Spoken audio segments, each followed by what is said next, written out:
여러분 안녕하십니까? 목요일 아침 여수 MBC 뉴스투데이입니다. 철도 입환 작업에서 벌어지는 불법 근무를 검찰에 고발했지만 명백한 증거에도 검찰이 황당한 이유로 불기소 결정을 내렸습니다. 그런데 좀 더 취재해보니 검찰은 이런 결정을 내리기까지 무려 1년 넘게 걸렸습니다. 사건을 방치했거나 조용히 무마하려고 했다는 의혹이 제기되고 있습니다. 조희원 기자입니다. 한국철도공사 전남본부의 불법 행위를 알게 된 철도수송원 유균 씨가 고용노동청에 공사를 고발한 건 지난 2018년 4월이었습니다. 철도공사 측도 이를 순순히 인정했고 사건을 검토한 노동청은 4개월도 안 돼 광주지검 순천지청에 기소 의견으로 사건을 송치했습니다. 그런데 이처럼 단순한 사건을 검찰은 무려 1년 4개월 동안이나 붙들고 있다가 지난해 12월 31일이 돼서야 불기소 처분을 내렸던 것으로 확인됐습니다. 1년여 동안 시간을 끄는 동안 고발인이나 관계자를 소환해 조사한 일은 단 한 차례도 없었습니다.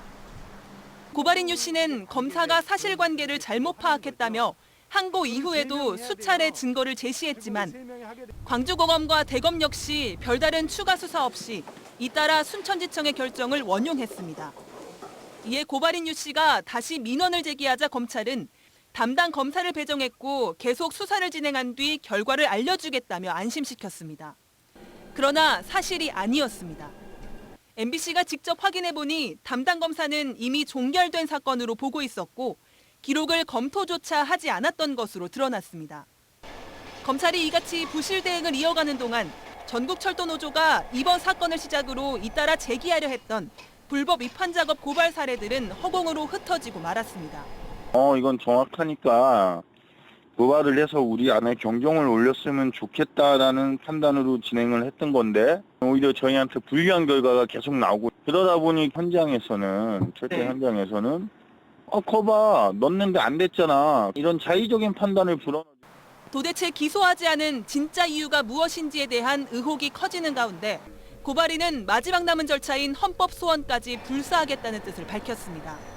MBC 뉴스 조희원입니다. 지난 주말부터 전남 동북권에서도 코로나19 확진자가 꾸준히 늘고 있습니다. 문제는 대부분 감염 경로가 불분명해 연결고리를 찾기 힘들다는 건데요. 자가격리 대상자 역시 점차 많아지면서 추가 감염 우려가 커지고 있습니다. 김종수 기자입니다. 지난 주말부터 다수의 코로나19 확진자가 발생한 순천시. 은행 등 직장 내 감염은 물론이고 방문객과 확진자 가족 등이 잇따라 양성 판정을 받으면서 동북권 내 긴장감이 커지고 있습니다. 게다가 최근 감염원이 특정되지 않은 확진자까지 발생해 보건당국이 애를 먹고 있습니다.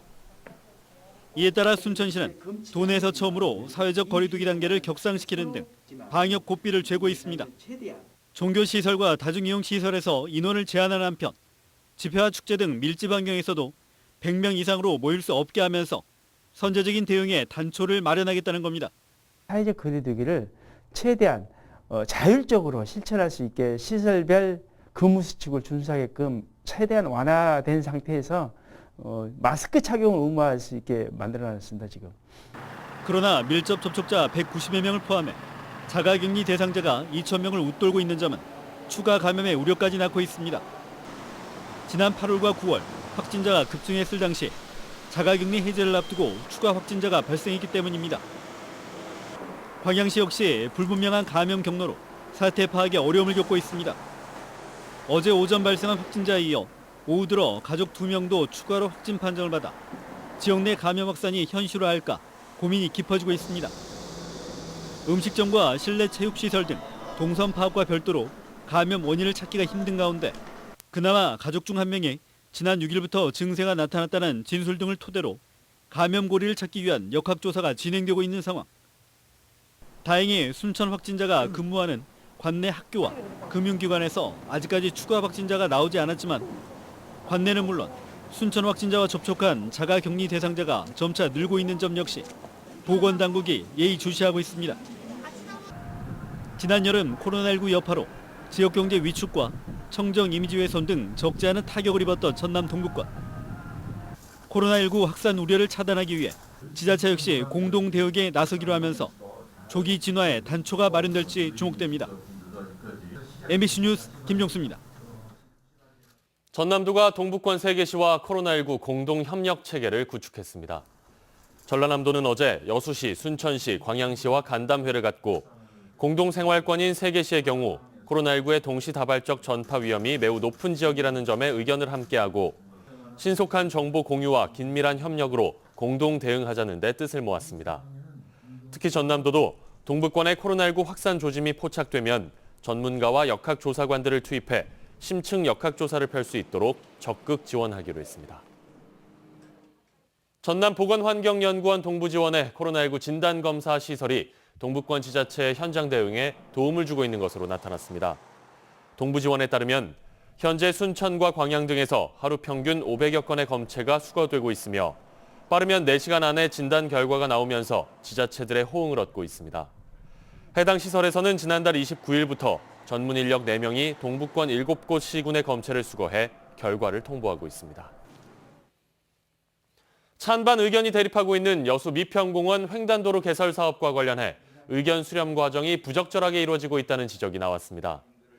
여수시의회 전창곤 의장은 정례회 개회사를 통해 최근 한 동장이 통장들에게 미평공원 도로 개설에 대한 찬성 서명을 받아오라고 한 사실이 있다며 이는 주민 여론을 호도하고 통장들의 정당한 권리 행사를 방해한 것이라고 지적했습니다. 전 의장은 이어 시 정책의 일방적인 추진을 위해 이 통장을 여론 형성의 매개체로 이용해서는 안 된다며 같은 사례가 재발하지 않도록 공직기강을 바로잡아줄 것을 여수시에 요구했습니다. 전라남도와 광주시의 통합 논의가 본격화하고 있는 가운데 전남 동북권의 행정통합도 필요하다는 주장이 제기됐습니다.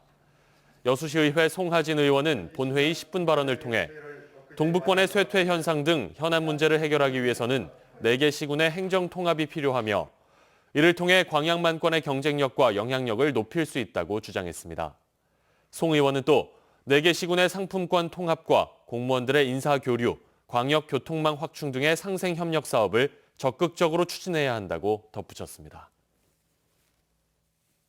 광주시와 전남도 통합 논의가 부풀어 오르는 작금의 현실에서 동북권 도시들의 소이기주의는 오히려 지역의 세태와 소외를 불러일으키는 요인이 되지 않을까 심히 걱정스럽습니다. 각 도시의 경쟁력을 무기로 이제는 동부 육군 시군 서로가 서로를 배척할 것이 아니라 한 발짝 물러나 양보하여 진정한 행정 통합력을 이룬다면 광양만권 융성을 새로 여는 신의 한 수가 될 것입니다.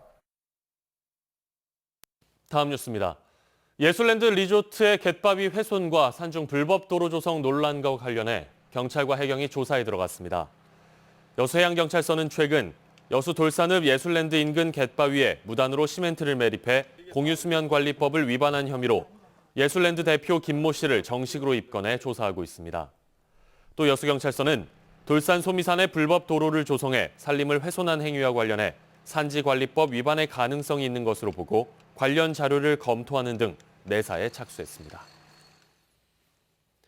결항이 잦아 섬 주민들이 불편을 겪던 여수 거문항로에 신규 항로가 추가될 예정입니다.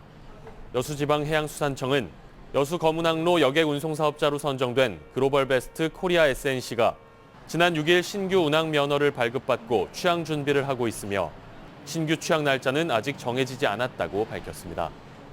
여수 거문항로 취항을 준비하고 있는 해당 여객 운송사업자는 본래 지난달 31일 취항하기로 예정돼 있었지만 해수청과의 행정 절차가 마무리되지 않아 일정이 연기됐습니다.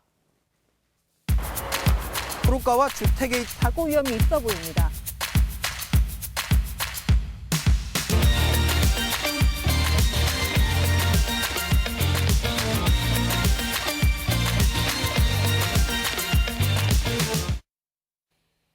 합성 대마와 엑스터시 등을 투약하고 판매한 베트남 국적의 선원 등 8명이 붙잡혔습니다. 이들은 목포 도심 한복판에 있는 유흥업소에서 직원에게 마약을 구매한 뒤 그 자리에서 투약하고 유흥을 즐겼습니다. 김양훈 기자의 보도입니다. 한밤중 해양경찰이 베트남 선원들이 놀고 있는 목포의 한 노래방을 급습합니다. 조명이 켜진 실내는 담배꽁초와 캔이 여기저기 흩어져 있습니다. 약기운이 남은 듯 외국인들은 통역사들의 질문에 횡설수설 말을 제대로 잇지 못합니다.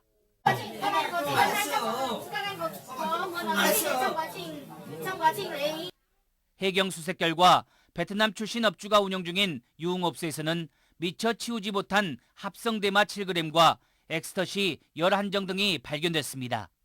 현장에서 체포된 베트남인 5명 가운데 2명은 마약 검사에서 양성 반응이 나왔습니다. 이들은 외국인 전용 유흥업소에서 합성 대마와 엑스터시 등을 투약한 것으로 드러났습니다.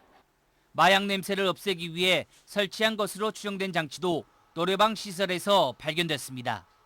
마약 판매책은 유흥업소 종업원 20살 A씨. 베트남에서 전남의 한 대학교로 유학 온 A씨는 SNS 등을 통해 구한 마약을 베트남 선원들을 상대로 판매했습니다. 노래오를 다니면서 지금 베트남 선원들이 많이 하고 있으니까 구매해서 팔면 돈이 될 것이다. 이래서 구매하게 됐답니다. 목포해경은 마약류 관리법 위반으로 베트남 국적 선원 3명을 구속하고 5명을 불구속 의견으로 검찰에 송치하는 한편 오랜 기간 동안 마약이 유통된 것으로 보고 수사를 확대하고 있습니다. MBC 뉴스 김양훈입니다.